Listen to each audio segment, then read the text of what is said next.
So February 24th, we're here at the Military Museums in the boardroom, and we're interviewing Hub Gray. The interviewer is Karen Storwick. The cameraman is Alan MacDonald. I was going to say McLeod. Alan McDonald. What year? What year? It's 2013. Thank you for reminding me. Okay, Hub, tell us why you joined the Army. What were you? Well, you must remember that I was a young person soon reaching the age I could join the Army, and the Second World War ended. Every movie filmed during that period was the glory of fighting, the glory of being a soldier, etc. And I felt I was left out. So in 1946, I joined the Cadet Corps at the Canadian Scottish Regiment in Victoria. In 1948, I went to Camp Borden, spent 6 months qualifying as an officer. In that period of time, the Canadian Army went from 500,000 to about, 6,000. So there was always a shortage of people. So having been trained to some degree, I served until 1951. When Korea came along, I served as a call-out doing various things for the Army.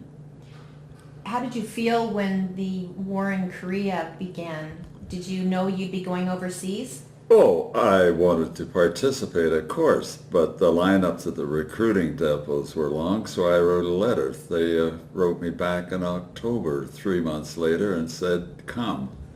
So I went to, there's 2 PPCLI under Colonel Stone. So what were you expecting? What sort of action were you expecting? Karen, I've never been in a war. How did I know? All I knew is I wanted to be a hero like everybody else. You weren't concerned about facing the Chinese army? No, I didn't know what facing the enemy was, for goodness sake. How well trained were you before you went? Did you feel you were ready? Well, my training consisted of time at Fort Lewis when the battalion moved there. And we did various rudimentary training, but I was pulled out of that on February the 12th when myself and 5 other officers and 20 men became the first reinforcements going to Korea, because the battalion was committed to battle on February 17th. Early March, we were filling replacements of people who became casualties. And how did you get there? We went by troop ship. We went from Sasebo in Japan to Busan in Korea. What ship? Do you remember the name of the ship? I don't remember the name of the ship, but I do remember I was the only person who had ever been on a ship in our group, and that was between Victoria and Vancouver. And I got very sick on board, the only person who got ill. Do you recall landing in Japan? In Japan, yes. I flew over. Fortunately, I didn't go by ship. And we had to land in the Aleutians on an island to spend the night. And they said there was a girl behind every tree. There wasn't one tree on the island. And when we landed, on one side you could see the ocean with the wings sticking out, on the other side you could see a cliff. And if you were alert, you could see 3 P-38s that landed in the water. It was quite a landing. Did you receive any further training in Japan? No, none.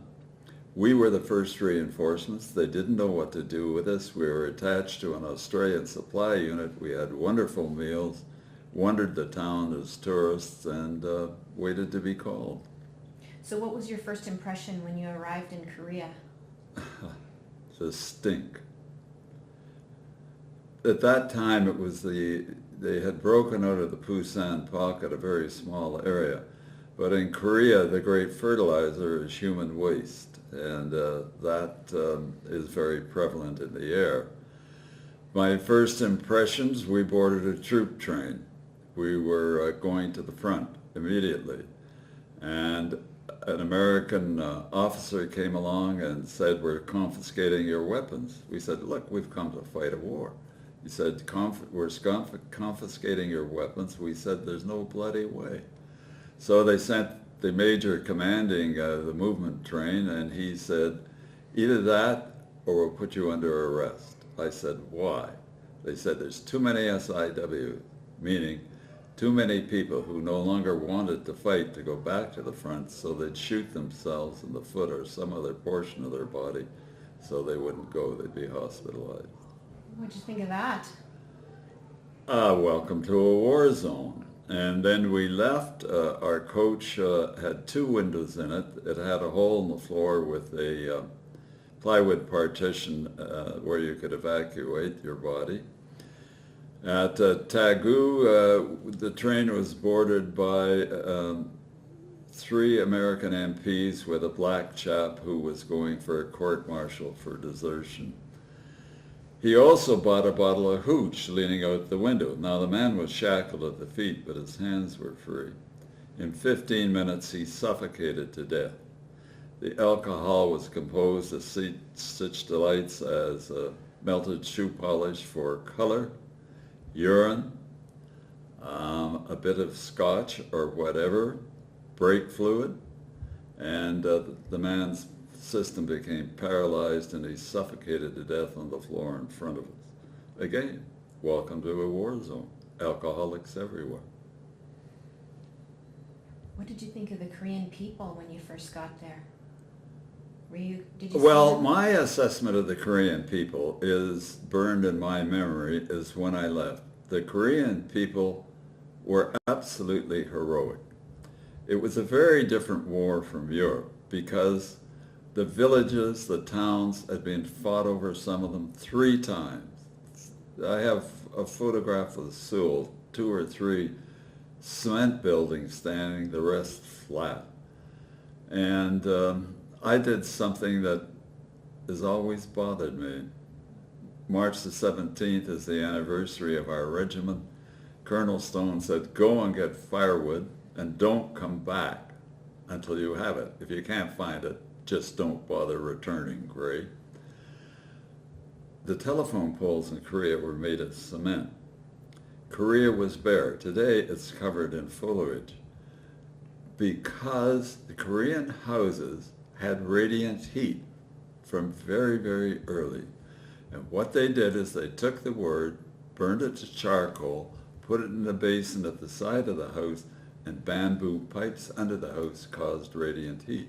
So there was a great shortage of wood. So I went and took the center post of a destroyed home. The man begged me not to take it. I was insensitive. The colonel had given me an order. I followed it. I've always asked that man for forgiveness. You're young, you have no other choice but to obey orders and... Well, in the Army, you were trained so that you react rather than consider the value of it necessarily, and you perform your duty. Were you trained further once you reached Korea? No. What weapons and equipment were you using when you first got there? Well, during the time that I was serving with the Canadian Army after I graduated, I took a 3-inch mortar course at Camp Borden, and so I was assigned as 2IC of the mortar platoon at that time. What were your impressions of the equipment? Well, Did you feel it you was had- slightly different. The principle's exactly the same. The range was a little greater, and it was an American equipment. They had the supply lines in Korea. So the Canadians were equipped with American weapons? No, not entirely. We had American mortars, we had American anti-tank weapons and so on, but we had a single-shot, bolt-action rifle created in 1914, while the Chinese all had short automatic weapons. Did you feel you're at a disadvantage? I did, but Colonel Stone thought we were better off. Is that right? Well, you pose longer for a shot. You try and make it more accurate. The short weapons could run into difficulties. Generally speaking, the land field come through most things. It did fail on occasion, but mostly it survived. So how long were you in Korea before you saw action?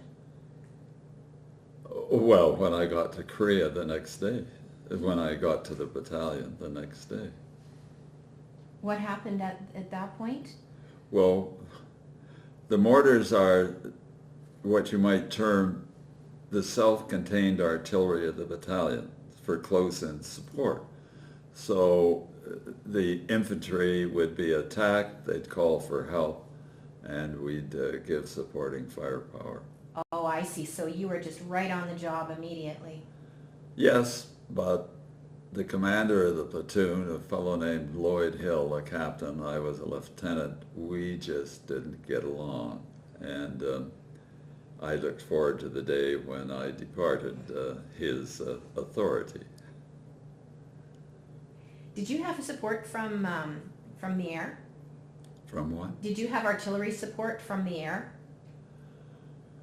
Yes, particularly when I took command of 12 platoon, you'd go in action, and slow propeller aircraft of the U.S. Air Force would come over at times. They'd fire their 50 caliber machine guns, and you had to be aware of the dropping shell casings. They were a nuisance. So you were always under the threat of friendly fire? No, you called in friendly fire when it was required. At other times, no, it was consistently available. Right. And did you, were you vulnerable to the enemy mortar fire? Was it coming down on your position, enemy fire? The Chinese army of the day followed Mao's regulations to the letter. The way he conquered all of China was to mass his troops on a very limited front and by sheer numbers overpowering you. And yes, the enemy wore rubber-soled sort of boots, which allowed them to move very quietly. We wore leather boots, hobnails, and we made a lot of noise on the Korean soil. So the enemy could be within 100 yards of us. They had a discipline that was unbelievable. We wouldn't hear a thing. All of a sudden, they'd start shouting, screaming, and charge. And it was a bit unnerving, of course. However, they did not have communications below the battalion level. So when they charged, they'd have tracer fire showing their line of advance. They'd blow bugles, they had noisemakers, and that's how they controlled the troops, which was very obvious and a great assistant to us. Right.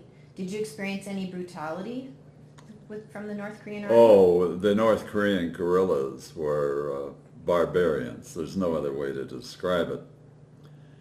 While the battalion was in training at Mariang, there were some guerrillas in the nearby hills, or as they would be referred to in Korea, mountains, some 3,000 feet, that sort of thing.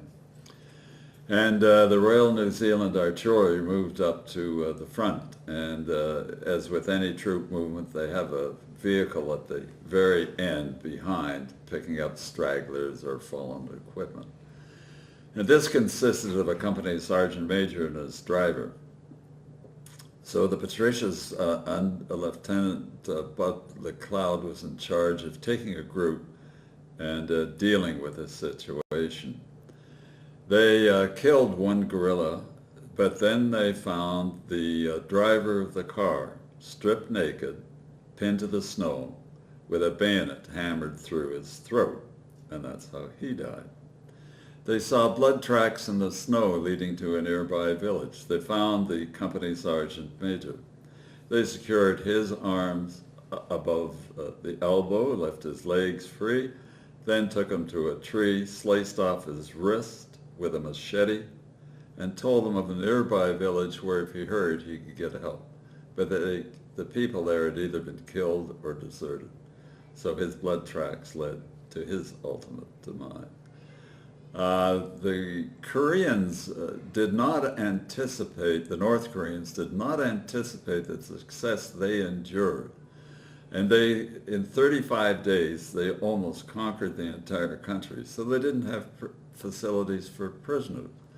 So you would find American soldiers with barbed wire bound around their wrists behind their back, a hole in the back of the head, execution.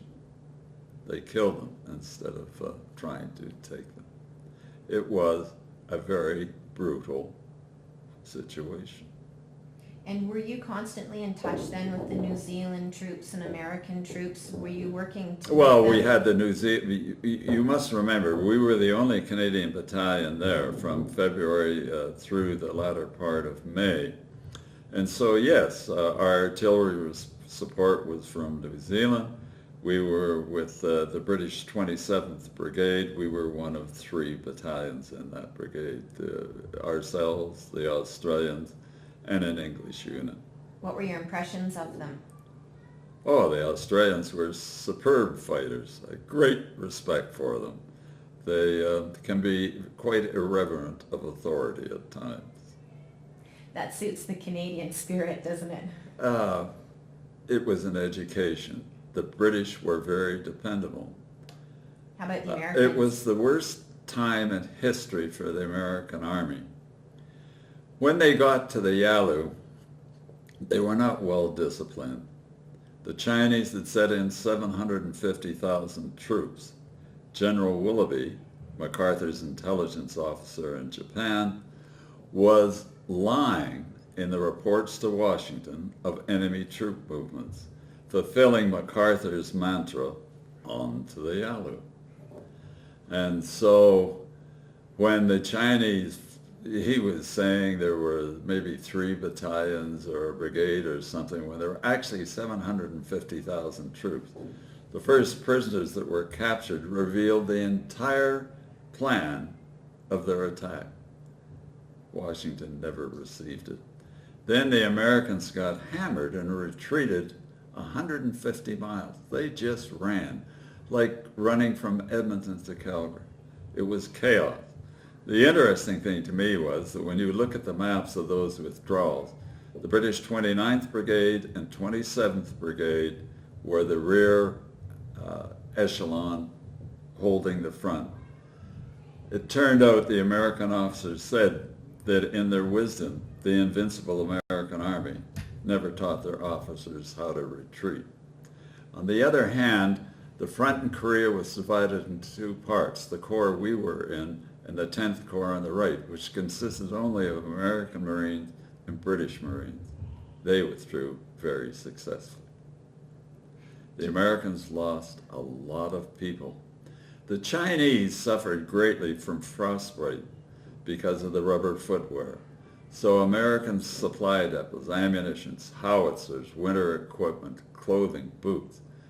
The Americans re-equipped the Chinese army. Very ironic. Isn't it? Did you ever serve with any South Korean troops? Well, yes. As you know, we got engaged as a battle at one point, and I'll describe that when you get to that question. And did you were talking about the weather conditions, did that affect you as well?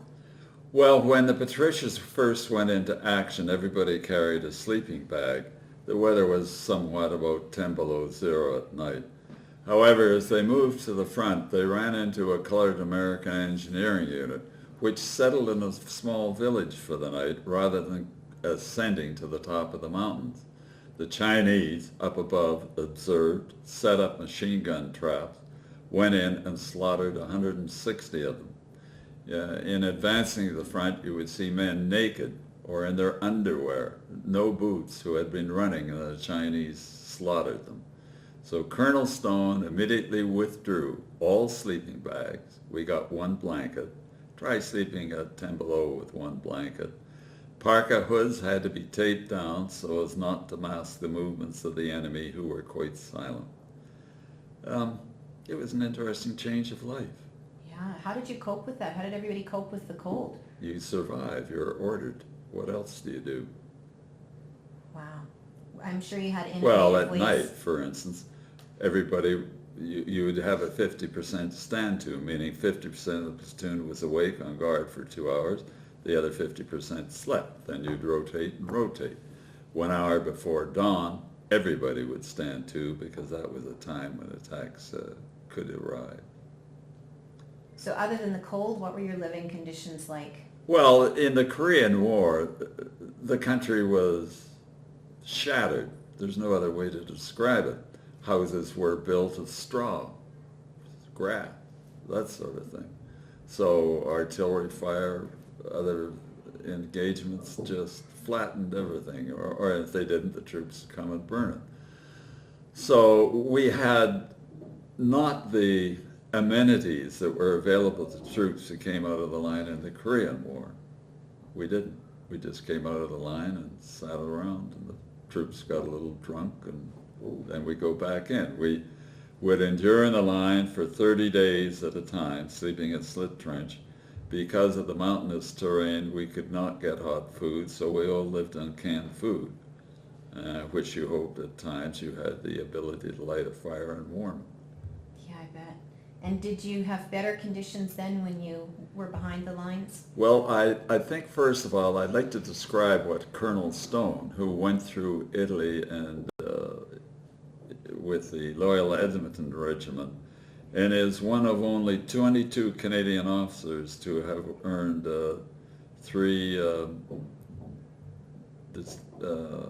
can't think of the award, but The Distinguished Service? no, in battle. Generally, this award is given to a colonel of a battalion. There are people of other ranks who have won those awards through fighting. Stone had a military cross, and he had three of, it wasn't a distinguished combat, I can't think of what it was, sorry. But he was very unique. And Colonel Stone's observation in Korea was, it was a much more difficult war because it was a war of continuing mountainous territory. And so we would have to advance to the enemy up to 3,000, 4,000 feet, and they would be ensconced at the top. And in some places it was a war of attrition, wasn't it? Did you experience that? Well, any war is a war of attrition. The complement for an infantry battalion at that time was 960, a platoon 42. Generally, my platoon strength was between 25 and 30. The battalion strength at the Battle of Kapyong, which we'll discuss later, was about 700 instead of 960. The natural attrition and the slow flow of reinforcements was responsible. Was there a no man's land set up in the area that you were fighting on your front? Well, you must understand the Korean War in one sense was sporadic. At times you'd be sitting on your butt waiting for the enemy to do something. At other times you'd be engaged in a battle. So life could be extremely boring or very active. Were you at the Hook? No. No. What geographic location were you at? Well, the front was mobile. When the battalion was committed to battle, it was after the UN forces had withdrawn about 100 kilometers south of Seoul. And so we advanced in the period that I was there up to, north of the 38th parallel. You're getting me into the Battle of Kapyong if you want to proceed there or whatever.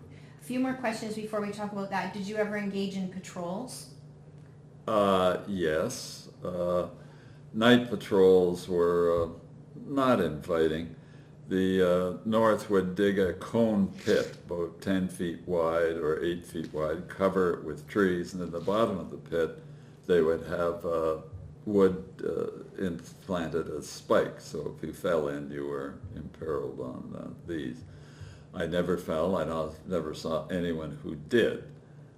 But Must have been terrifying. night patrols were a little unnerving. Did you ever engage in hand-to-hand combat on night patrols? Well, again, let's get to the Battle of Kapyong Right. for the close encounters. Were you able to distinguish between the North Korean units? No, of course not. No. There was The a difference. uniform, yes. However, with every group of 10,000 men that the enemy had, they had 300 infiltration troops leading. They could be dressed as refugees in South Korean uniforms, anything. And their tactics were mostly the same.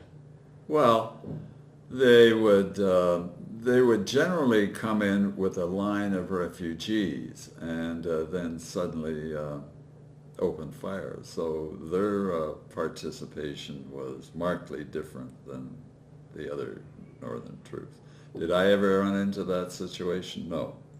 But the Australians did. Okay, Hub, tell me about the Chinese Spring Offensive of April 1951. Well, there were three offenses. In the west, there was the offensive where they massed about 230,000 troops. In our sector, they massed 148,000. And then about 10 days later, they moved their troops very silently and amassed 300,000 on the eastern side. In the Battle of Kapyong, the Australians were in Hill 530, I believe, and we were in Hill 667. We were 3 miles apart with nothing in between. Normally in infantry, you integrate your positions so that each position is supporting another. In the battalion, that wasn't possible because all companies were at least 500 meters apart on the features of the ground that we could defend from. The Australians got engaged in the battle the first. They suffered 100 casualties. They fought extremely bravely. We observed an American Navy corsair napalming the Australian troops. And they reported later that a man with his body glowing, walking, with the stones and grass sticking through his feet, his larynx burnt, and his body dripping, slowly walked to his death. I dreaded napalm. I hated it. You were going to tell us about how close we came to nuclear war.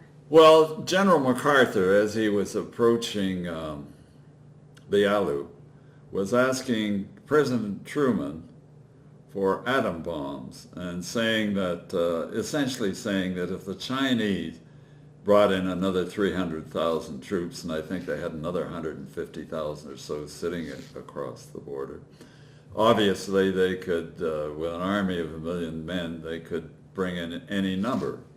So he asked Truman for 29 atom bombs so he could destroy the entire Chinese army in north and supply routes. We thought that was the end of it, but recent research by a chap named Sean White in Ottawa revealed that on the 5th of April, the chiefs of staff signed an order. On the 6th of April, Truman signed it.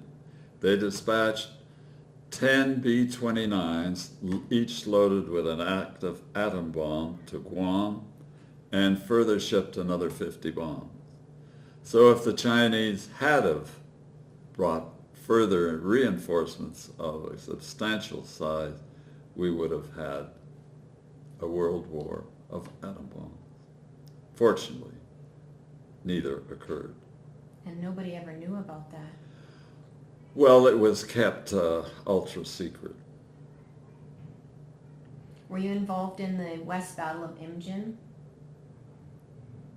The West, I think you mean the battle on the West, where the British 29 Brigade and the Gloucesters were hit.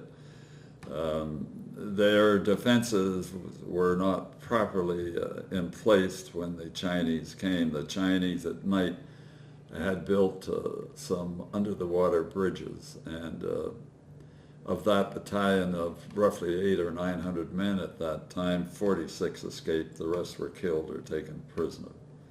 And so it was a very tough sector to fight.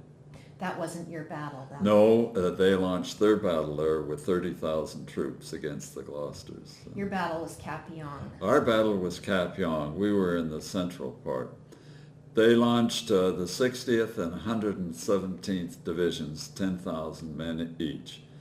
Their opportunity arose as the Korean 6th Republic of Korea Division turned and ran. They left all their equipment in the line, 10,000 men. We, of the British 27 Brigade, had been alerted and moved up to a temporary position. 6, 7, 7 for us, 5:30 for the Americans. And we thought we were there overnight and then would move on. But the Chinese advanced 36 km in 24 hours. And suddenly the Australians were engaged in battle. As I say, there was a distance of 3 km where there was no defense between us, and our companies were separated too far to support each other. So they attacked 10 platoon, and they attacked what I refer to as our soft underbelly, the battalion headquarters, the mortar platoon, and support services. Their attack they also first attacked at Baker Company, and Colonel Stone had moved Baker Company that night prior to the attack because he felt it was a weak point, and he was very right. So after the Australians were smashed, the first thing they did was attack Baker Company. One platoon had very close fighting. They lost the ground, they retook it, they ran out of ammunition, they lost it again. The rest of the company held. When they retook the position, they found one corporal with his hand on his rifle, his bayonet through the enemy, and the enemy's bayonet through him. It was very, very close fighting. Were you close to the action during Kapyong? No, we were roughly 500 or 600 yards behind in what I referred to as the soft belly. About 10 o'clock, they attacked our area, coming up behind us. No one heard them. We weren't aware. It was about a battalion, around 500 men. When they were within approximately 60 yards of the crest, and the platoon was on the crest, I was back at some half-track. I spotted them. And the half-tracks I had 8 machine guns, 450 caliber, 430 caliber. So I lined it up, measuring sort of a finger apart so we'd cover the area. And then we gave inflating fire. We were directly at right angles, and it was a slaughter, just a slaughter. As one of my troops said to me at the time, "My God, it looks like somebody kicked the top off an anthill." The next morning we counted in excess of 100 dead. The Chinese had the habit of always pulling back and withdrawing as many of their dead and wounded as possible to deceive us of what we had achieved. So generally speaking, we increased the numbers by 50 or 100%. They then did a concentrated attack on 10 platoon headed by Mike Levy. Mike had 25 men in his platoon. He was well under strength. They were dug in, and they were attacked by masses of enemy troops. They were at the top of a fairly steep crest. Mike called for artillery fire. Normally you call for artillery fire, you ask for 10 rounds or 20 rounds or something of that area. The Australians report he called for the most unique fire order they'd ever heard of. He called for the artillery to come in for 40 minutes. He got his men down in the trenches, and he brought the fire down in his own position. It was the only way he could stop the enemy. When he called for that fire, they were within about 7 meters of taking his position.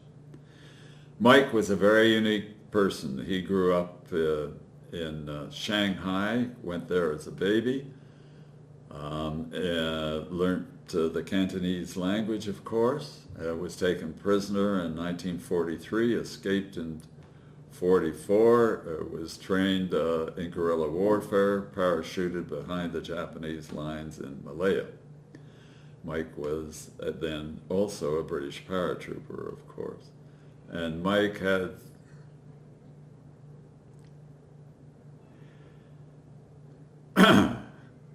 the calmness and the willpower in battle to assess the situation, visiting his troops, constantly moving through, and he called that artillery fire down, at least twice.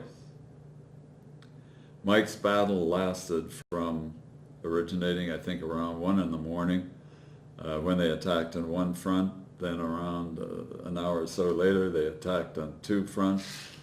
A section of the platoon to his right was another platoon was taken by the enemy. And then at 4, they launched on 4 fronts. As far as I'm concerned,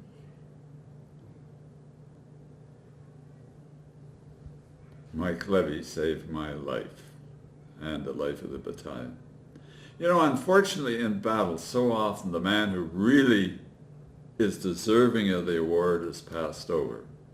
And Colonel Stone gave Captain Wally Mills, the company commander who had established a position out of sight of all his platoons, did not once visit them during the battle, was given the Military Cross for the defense of Kapyong. Great disappointment. Why do you think he overlooked Mike Levy? Oh, in every situation there's extenuating circumstances, and well, when we were stationed at Wainwright, Wally Mills' brother Andy, who called me out constantly during that period I was a college, who was a great chap, and was the brother of Andy Mills, the company commander, went to Colonel Stone and put his arm around Stone. Now, no one ever puts their arm around Stone, and said, "Jim, look after my little brother in Korea." The first person promoted in the field was Wally to captain. He was not trained while held in reserve to take over in battle if the company commander was wounded or on leave. He took over. Wally served in the First World War, served in the attack at Dieppe, survived, and never participated in another battle during that war. And so,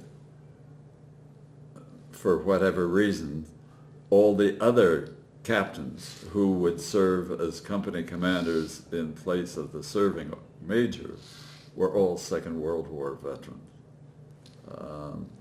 So Wally was a Second World War veteran, but I guess Stone overlooked it. Anyway, that's what happens when the Australians fought. The battalion commander's tactics have been criticized by the Australians a number of times. And Captain Bob O'Dowd, who really was very heroic, did not get the recognition of an award. It went to the colonel instead. And as I say, these things happen in wartime. Sounds like it happens a lot. Yeah, quite frequently. It's not unheard of. So during the battle, did the Chinese have a significant advantage over the Canadians? Well, their advantage was, first of all, surprise. Their second advantage was masses of small automatic firepower. Their great deficit was lack of communication and alerting us before coming. The other thing they had was a discipline. When Mike Levy called that artillery fire down, the commander of the forces attacking him just sent his troops in constantly. And you wonder why that would happen. But the reason was very simple. The enemy would attack on a broad front, maybe 30 or 50 men in a row, 30 meters behind another, unendingly. If the men in the front row faltered, those in the back were ordered to shoot them. So you'd pick your choice of death. To what degree did they outnumber you?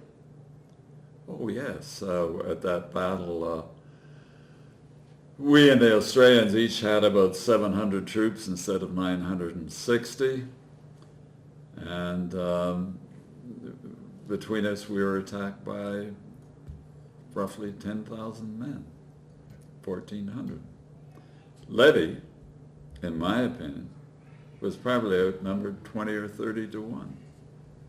Do you remember being Now, afraid? there was a great difference between the defenses the Australians had and what we had. When the Australians were in the battle, they only had the Royal New Zealand 16th Artillery Regiment supporting them. They had 24 25-pounders, but only with ground burst artillery. Now, if we go back to the 29th Brigade on the far front to our left, the Commonwealth Battalion got really hammered. In front of Sewell, the Americans had a guarding force. They sent the artillery of that guarding force to us. They sent a 17 5-inch self-propelled howitzers, 4 8-inch howitzers, and 36 105 howitzers. And they all had ground burst artillery, which is 5 times more effective than ground burst. So we had enormous support, enormous. Now, all the American artillery was under the command of the New Zealanders, who had all the ranges laid out. But that saved us.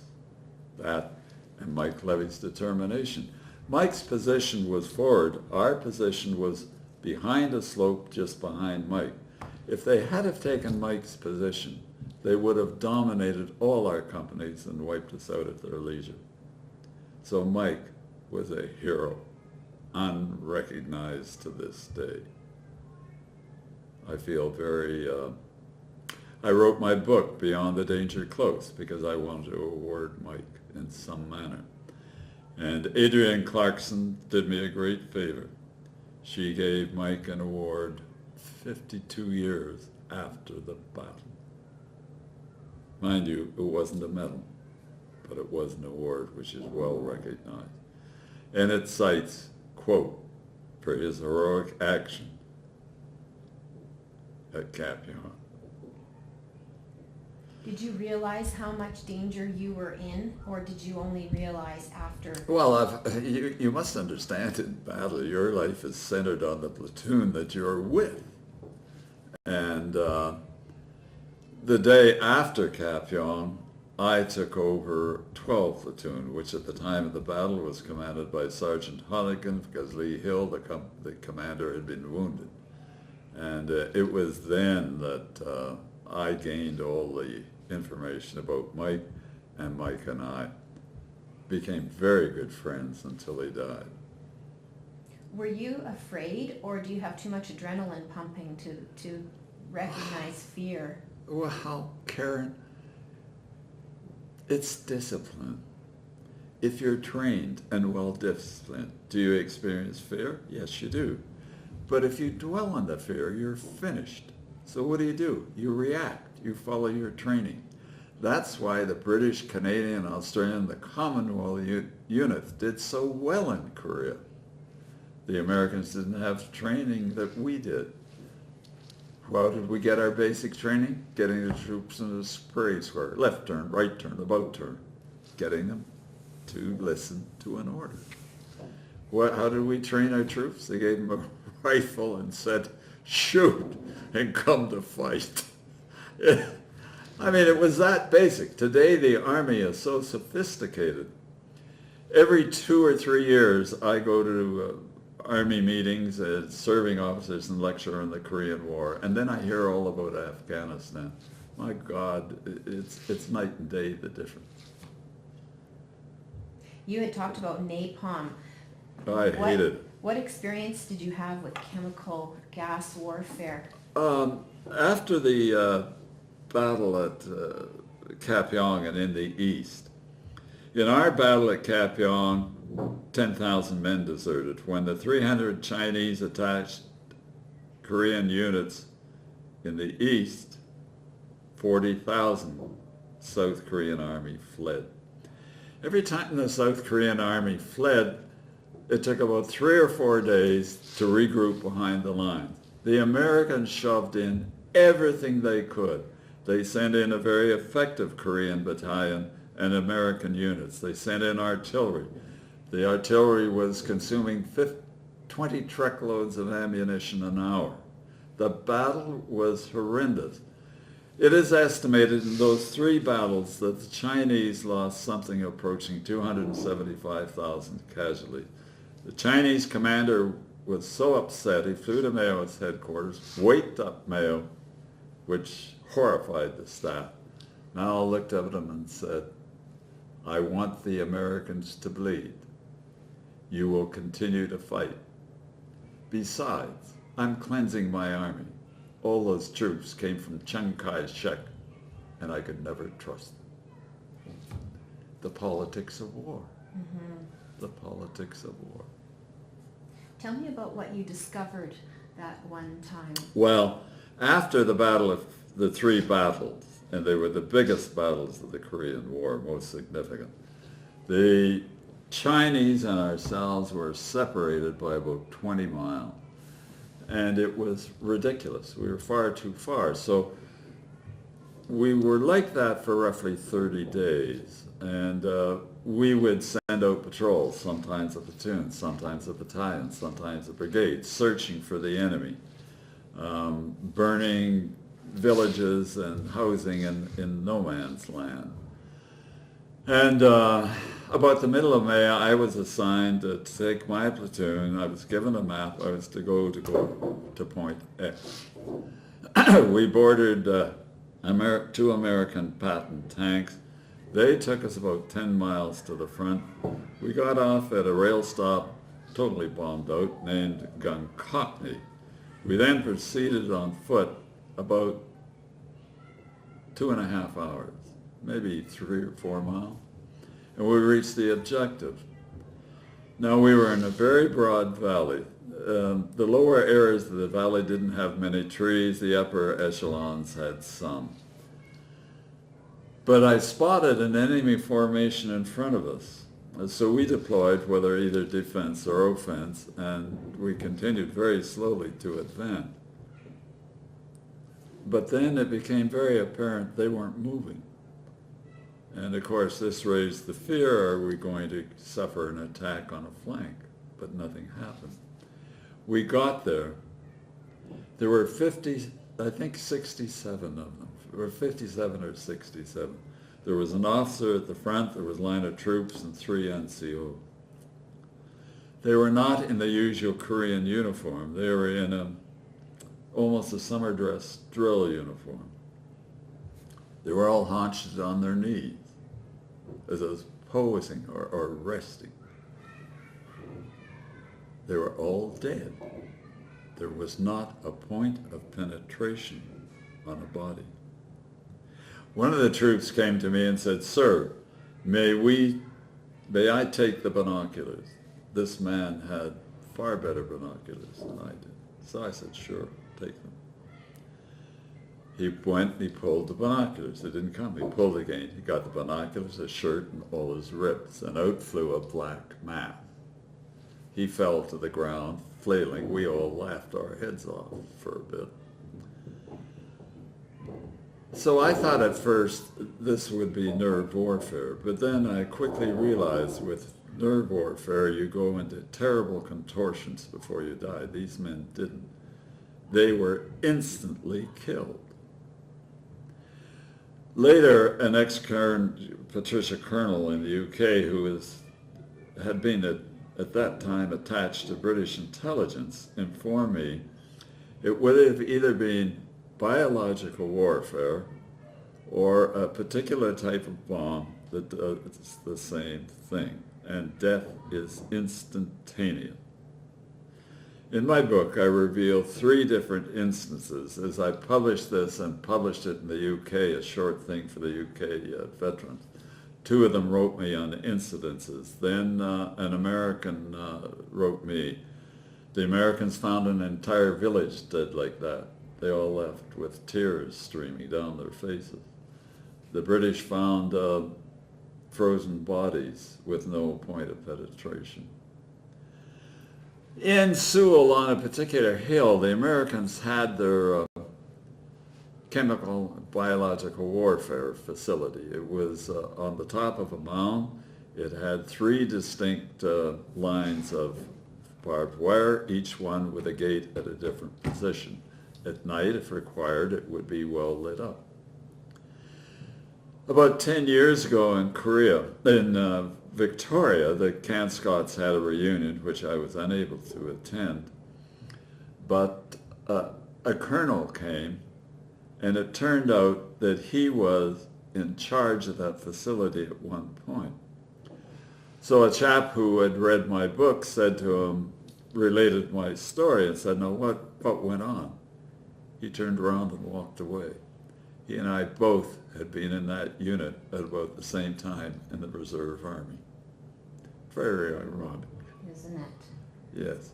I've since required, I took about a year or a year and a half writing varied American historical sources. I finally got to the Intelligence Command archives, and I phoned. And I got somebody who said, yes, we're familiar with this. If you will write and tell us your story, we'll then relate. 3 months later, no information. I phoned. The man's secretary said, "Oh, Mr. Gray, we've been expecting your inquiry. We'd be delighted to help you. Now, we file all our systems under the name of the person writing a report. Now, if you can give me a name, well, a wall. They want me to believe, with all their supercomputers in the United States Army, that they don't cross-reference. Baloney. I've since been in touch with a colonel who was at a reunion where I was from the same command. Spoke to him. He said, "Oh, sure." Never heard from him again. So, 60 years afterwards, you expect that the details of incidents have been relieved, but the Americans don't really want to talk very much about their capability in biological warfare. At least that's my assumption. Frightening. Yes. I don't know how many times I've had nightmares on that one and what it might do. Did the enemy ever try psychological warfare? Oh, sure, they were dumping leaflets all the time and that sort of thing, showing photographs of prisoners being well treated. It was all nonsense. Yeah, it didn't affect you. Oh, God, no. Did you know any Canadians that were taken prisoner of war? No, I did not, but I felt sorry for them. They came home. They were looked at as, in the sense of, did they really fight or did they surrender? I felt very sorry for the way they were treated. I thought it was disgusting. Do you know, were they treated badly by the Chinese or the North Koreans? Well, the North Koreans are cruelty personified. Yeah, The because answer you to had that said is they yes. didn't take many prisoners, so I can imagine Oh, how they treated they the did ones. latterly, Karen. They did build the facilities, and they took any number of Americans. What about refugees? Were you ever in a position to help the Well, civilians? first of all, our instructions were never to help refugees. They might involve infiltration troops, but we always did. You'd eat sea rations for 3 days, become sick of the damn thing, and give them to the refugee. On one occasion we did this, and I was very disturbed afterwards. The Chinese would inform the Koreans that if we took a village, we'd rape all their women. And so very often we'd occupy a position, there'd be nobody there, they'd slowly infiltrate back. That ceased after a while, but in the early stages that was the case. These people were starving, and two of the troops came to me and said, there's a woman in the village who is giving us favors. Can we go? The price was take a box of sea ration. That poor woman died after about 140 troops penetrated it. I've always regretted I let the men go. So your contact with the civilians then was not necessarily... Oh no, it became much more open with time. The Canadians were very empathetic. A lot of the Americans had an attitude that we were dealing, at least as I perceived it, with inferior beings. After all, if the Korean army was on our flank or in front of us, we assumed it was the enemy. We had to protect ourselves. But quite frankly, we did exactly the same thing when Americans were on our flanks. At one point I was sent as the LO liaison officer to the 5th Brigade of the American Army. And I was stunned. Now this is behind the lines, you must understand that.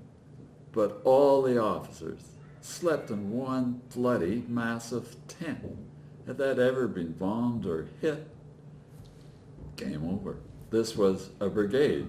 They're in the fighting line, they're close to the front. So the Americans did things very differently in the Korean War than one would normally anticipate. Did you have a lot of battle stress after Korea? I had a lot of dysentery problems. So physical stress. I got it on the troop ship going over. I got it in Korea in April. I got it again in August. I got so bad in August, if I turned, I had to relieve myself. I dropped some 40 or so pounds. And when you're commanding troops in battle, you never want to be seen as deserting them. You come to value those men. You know them better than you'll ever know anyone else in your life. But I finally had to be evacuated. And I still get attacks of disturbing movements. What about post-traumatic stress, emotional stress? Well, do you have nightmares? Well, Karen, whenever I go to lecture to the Army, or I'm asked on Remembrance Day to go and give a lecture, or I'm asked to speak at a service club, I go back and do my research again. And that causes me a week of disturbances. Yeah, you relive things, and you relive them in a different way. At times you see yourself, I should have done this, I should have done that. At other times you see what could have happened. You've returned to Korea since, haven't you? Once. Did you find that was catharsis? Catharsis from the battle? No.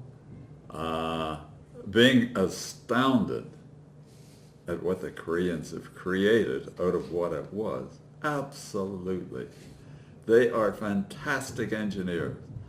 Korea is about the size of New Brunswick. It's 70% mountainous. It contains 50 or 55 million people.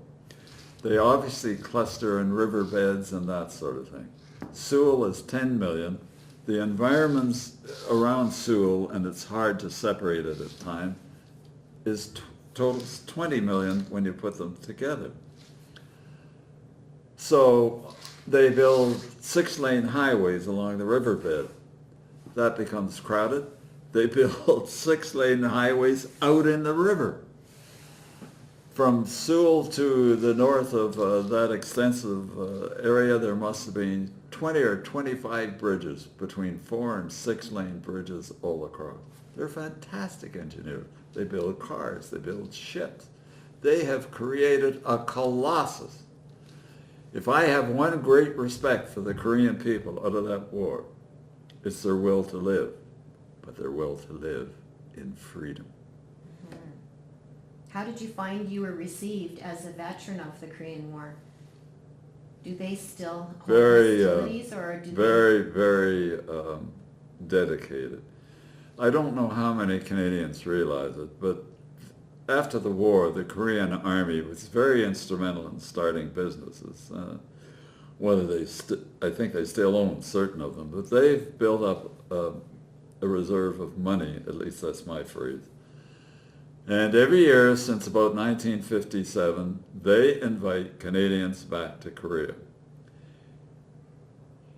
British, any unit that served there gets an allotment. You pay 1/2 the economy airfare. For 1 week, they wine and dine you. They take you to the front. They take you to North Korean facilities. They take you to the Hook where that battle was fought, Kapyong. It's a little overdone. You'd have to get up at about 6:30 in the morning, get breakfast by 7:30. At 8 o'clock you rode in a bus to Point X, or you took a train down to Busan, and instantly that train went at 300 km an hour. And realizing it's a very hilly country, the train is on a flat bed. And then you'd get back to your quarters about 5 o'clock, or maybe 4 if you were lucky. At 6 you'd go out to dinner and a cocktail party or an evening of entertainment. At 11 you'd get to bed again. So I got home, it took me 2 weeks to recover. But their generosity, for instance, to celebrate the 60th anniversary, they took British, Canadian, Australian, they took 500 of us back in one visit. It was marvelous. How have you found your treatment by the Canadian people? In contrast, have you found that you when we came home, did you engender respect after you came well, home? when we came home, my friends would rather talk about their tennis game than talk about Korea. Why do you think that is? Was it any different for the World War II Because veterans? the First World War was over. Or the and Second people World War? were recovering. Mm-hmm. They were establishing homes, family, getting into business. They didn't want anything to do with the war. It was just too coincidental. Now, the way that veterans of Afghanistan are being treated by the public is wonderful. I'm glad to see they've sued the Harper government. I have a pension for various difficulties that I endure. For instance, when I got out of the Army, I got a pension for my bilateral nerve deafness from artillery concussion. We went in on an attack one day. I got in the back of the tank and said, we fixed bayonets, we're going in the final assault. That was telling him not to fire. I got opposite the muzzle brake and he fired. And I have a continuing bilateral nerve deafness. However, that deafness over the years gets worse and worse and worse. And so I get an increased compensation. There is a limit, of course. Today, that same man may have 1, 2, or 3 things as I did. I have 2 titanium knees, for instance. I get an increasing pension. I get it aligned to inflation. He gets a gift of $250,000, no more. So we at the PPCLI have established a foundation trying to raise money to help veterans who are in difficulty. But a number of them have sued the government.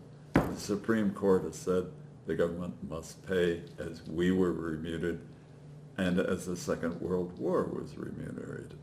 Why Harper, who was so generous in helping out the troops in Korea, left them hanging when they came home has always disgusted me.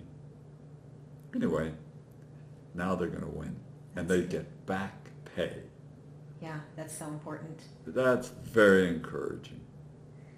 How about Canadians in general with remembrance programs and things like that? Do you Oh, they're feel far they more understand? astute than they ever used to be. far more, Stuart. 2 years ago, I got a unique request to speak. I was asked to give the sermon at a church. And I'd never had that before. And I've never heard of anyone since who has been asked. So I approached the minister and said, look, do you want the full Monty or do you want it censored? He said, I want the full Monty. So I told them about the Korean guerrillas. I told them about our battle. And I thought afterwards some woman was going to come up and hit me with an umbrella. I went to the reception area. I was thanked for being so honest and open. So I went to the minister afterwards and I said, what inspired you to have me speak so openly? He said, my father was a minister in the Canadian Army. Interesting. Home run. Hub, thank you. Is there anything else you'd like to add? Anything I we wish we haven't had touched on? compulsory military training. My military training took me from being a kid to becoming a responsible individual, for having empathy, understanding, and caring for others. Today, I think it's, quote, the entitlement society. I don't know where we're going, but God help us. Thank you, Hub. How's that? That was awesome. That was so interesting.